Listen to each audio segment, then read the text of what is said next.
Hasil 1 kali imbang dan 2 kekalahan dalam waktu 1 pekan membuat Liverpool terpuruk di akhir musim 2023-2024. Di kompetisi Liga Eropa, The Reds juga terancam setelah kalah 3-0 di leg pertama perempat final melawan Atalanta.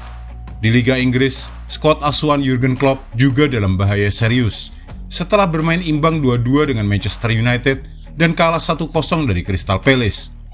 Pertandingan melawan Crystal Palace itu adalah puncak dari masalah yang telah membayangi selama ini. Liverpool yang terlambat panas, penyelesaian yang buruk, dan mental yang rapuh sejak tersingkir dari Piala FA oleh Manchester United bulan lalu telah memberikan indikasi selama beberapa pekan terakhir. Tetapi meskipun sepertinya semakin berat, musim Liverpool masih jauh dari selesai. Meski mereka akan kembali ke ajang Liga Champions musim depan, namun tugas selanjutnya adalah membalikan defisit 3 gol melawan Atalanta dan mengejar ketertinggalan 2 poin di belakang Manchester City di Premier League. Jadi bagaimana Jurgen Klopp akan bisa memperbaiki masalah timnya untuk bisa menyelamatkan mereka musim ini? Ada beberapa cara. Simak penjelasannya sebagai berikut. Beri kesempatan pemain bintang bermain secara reguler. Waktu bermain menjadi bagian penting dari sepak bola ketika berbicara tentang pemain yang telah kembali pulih dari cedera di skuad Jurgen Klopp. Pemulihan dari cedera hanyalah sebagian dari proses rehabilitasi. Berikutnya adalah membangun kebugaran sang pemain dengan memainkannya dalam pertandingan. Curtis Jones menjadi contoh terbaru setelah tampil sebagai pemain pengganti melawan Sheffield United dan di Old Trafford. Ia tampak kesulitan saat penampilan pertamanya setelah pulih dari cedera melawan Atalanta dan digantikan saat turun minum.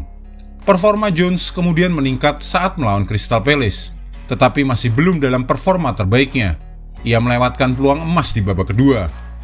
Kemudian Diogo Jota dan Trent Alexander-Arnold yang sama-sama juga baru kembali dari cedera. Jota sekarang mencatatkan 2 penampilan sebagai pemain pengganti. Sementara wakil kapten Liverpool Trent Alexander-Arnold mencatatkan 1 penampilan. Ketiga pemain tersebut harus menjadi bagian integral selama sisa pertandingan musim ini untuk menggantikan posisi pemain lain yang sedang turun performanya dan yang sedang cedera seperti bek kanan Connor Bradley meski tak parah. Perencanaan dan pengelolaan menit bermain memang harus diperhatikan. Pemain juga tidak bisa dibiarkan beresiko cedera. Tetapi Klopp harus memilih pemain yang dia rasa sebagai starter terbaiknya dan harus bertahan dengan formasi tersebut. Jika mereka hanya bisa bermain 60 menit, ya sudah, ganti saja. Tapi setidaknya Liverpool memulai pertandingan dengan para pemain terbaiknya. Kembali ke Harvey Elliott. Penurunan performa Wataru Endo bisa diatasi dengan menurunkan Alexis Mac Allister kembali ke peran pemain nomor 6 dan memainkan Curtis Jones dan Dominic Szoboszlai di depannya dalam formasi 3 gelandang yang disukai Klopp seperti di awal musim. Memasukkan Harvey Elliott saat melawan Crystal Palace akhir pekan lalu dirasa terlambat. Setelah memiliki pengaruh yang signifikan pada pertandingan dari bangku cadangan musim ini, termasuk saat melawan Crystal Palace di Selhurst Park pada Desember lalu ketika ia mencetak gol kemenangan di menit akhir. Elliott tidak diberi cukup waktu untuk benar-benar menunjukkan kemampuannya di pertemuan terakhir melawan Crystal Palace. Apakah dia harus menjadi starter adalah pertanyaan lain, karena dampaknya tidak terlalu terasa ketika ia dimasukkan dalam starting 11. Tetapi dia layak mendapatkan lebih banyak menit bermain. Mulai pertandingan dengan cepat dan kuasai lapangan. Hal yang paling harus diperhatikan tentang gol pembuka Crystal Palace adalah hal tersebut tidak terelakkan. Liverpool gagal melakukan clean sheet di Anfield sejak pertengahan Desember lalu dan secara konsisten kebobolan gol lebih dulu dalam pertandingan dan mereka melakukannya dalam 23 dari 51 pertandingan mereka. Ini telah menjadi tema yang berulang di bawah kepemimpinan Jurgen Klopp dan mulai memburuk di saat perburuan quadruple di akhir musim 2021-2022 dan menjadi masalah yang lebih besar musim lalu ketika mereka gagal membalikan keunggulan. Lawan Liverpool sekarang tampaknya menargetkan gol cepat untuk memanfaatkan kerentanan The Reds ini dan semakin terbantu oleh Liverpool yang lebih suka membangun permainan mereka secara perlahan daripada memulainya dengan kecepatan penuh. Mereka harus kembali ke dasar yang paling sederhana, bermain untuk menguasai wilayah dan menekan lawan yang sebenarnya terdengar sederhana dan mungkin tidak sulit. Tetapi itu jelas akan mengubah taktik lawan saat memulai permainan. Lawan akan terkurung di tepi kotak penalti mereka. Kembalinya Trent Alexander-Arnold seharusnya membantu merebut kembali kendali permainan mereka. Umpannya memang tidak terlalu akurat ketika ia masuk lapangan setelah turun minum melawan Crystal Palace. Tetapi ia mencoba untuk membuka permainan dengan cara yang tidak bisa dilakukan oleh pemain lain. Maksimalkan hasil laga tandang. Start lambat Liverpool cenderung terjadi di Anfield dalam beberapa pekan terakhir. Terakhir kali tim Jurgen Klopp kebobolan gol pertama dalam pertandingan tandang Liga Premier adalah di markas Arsenal pada 4 Februari lalu. Dan sebelumnya di Crystal Palace pada 9 Desember. Mungkin bukanlah hal yang buruk bahwa 4 pertandingan mereka berikutnya di akhir musim ini semuanya adalah laga tandang. Lebih mudah untuk bermain buruk selama 15 menit awal di markas lawan, dan ada juga keuntungan tidak harus grogi bermain di hadapan pendukung sendiri yang menuntut ekspektasi tinggi dari Liverpool. Atmosfer pertandingan di Anfield saat melawan Crystal Palace sebenarnya sangat bagus. Namun rasa frustrasi dan panik mulai muncul saat di babak kedua pemain The Reds membuang banyak sekali peluang. Dan hal ini berpengaruh pada mental para pemain Liverpool. Namun hal itu akan lebih sedikit dampaknya saat mereka bermain di kandang lawan. Trent Alexander-Arnold untuk optimalkan performa Mohamed Salah. Absennya Trent Alexander-Arnold dalam waktu yang lama membuat Liverpool kembali menggunakan formasi 4-3-3 tanpa kehadiran bek sayap tersebut yang suka menusuk ke tengah lapangan. Kadang-kadang Joe Gomez memang terlihat bisa menusuk ke area tersebut. Tetapi terlihat jelas bahwa begitu Alexander-Arnold masuk ke lapangan melawan Crystal Palace, dia langsung mengambil bola di antara dua bek tengahnya. Meski kemunculan Connor Bradley dan performa bagus Joe Gomez membuat absennya pemain berusia 25 tahun itu tidak terlalu berdampak, namun keduanya tidak memiliki kualitas teknik dan kemampuan mengubah jalannya pertandingan seperti yang dimiliki oleh Alexander-Arnold.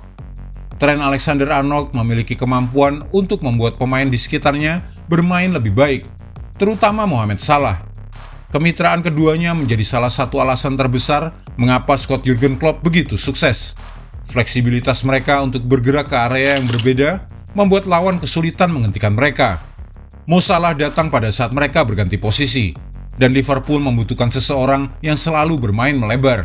Terkadang Trent bermain melebar, dan Mo Salah akan berada di dalam sebagai penyerang kedua.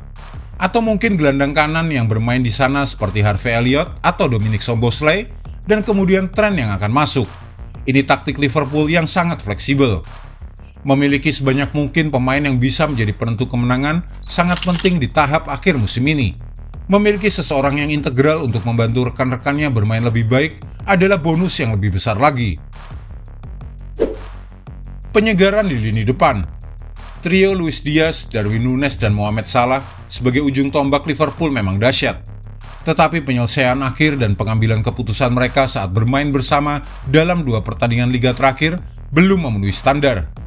Liverpool melepaskan 67 tembakan dalam 3 pertandingan terakhir mereka, tetapi hanya mencetak 2 gol.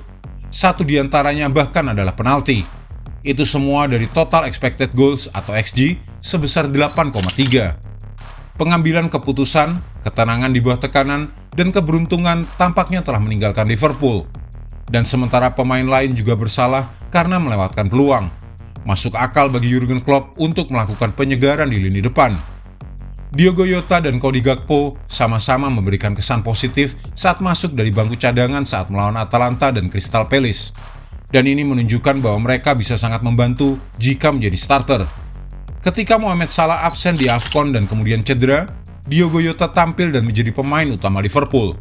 Pemain asal Portugal itu bisa dibilang melewatkan peluang terbesar Liverpool akhir pekan lalu ketika tembakan jarak dekatnya diblok oleh Tyrick Mitchell dengan gawang yang menganga kosong tak terjaga. Namun secara statistik, dia adalah penyerang paling klinis Liverpool musim ini. Mohamed Salah belum terlihat dalam performa terbaiknya sejak kembali dari cedera, tetapi mencadangkannya akan menjadi keputusan yang berat.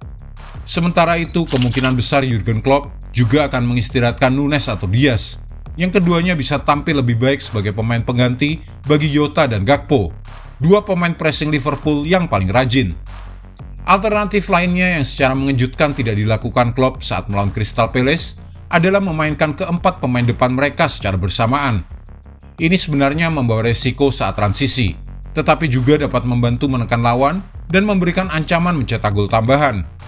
Setidaknya, itulah beberapa cara yang bisa dilakukan Liverpool untuk menyelamatkan mereka di akhir musim ini, menurut beberapa pengamat. Bagaimana menurutmu? Apakah ada hal lain yang harus dilakukan oleh Liverpool? Tulis pendapatmu di kolom komentar, dan jika Anda menyukai video ini, jangan lupa klik like, share, subscribe, dan tendang loncengnya agar tak ketinggalan update terbaru dari kami.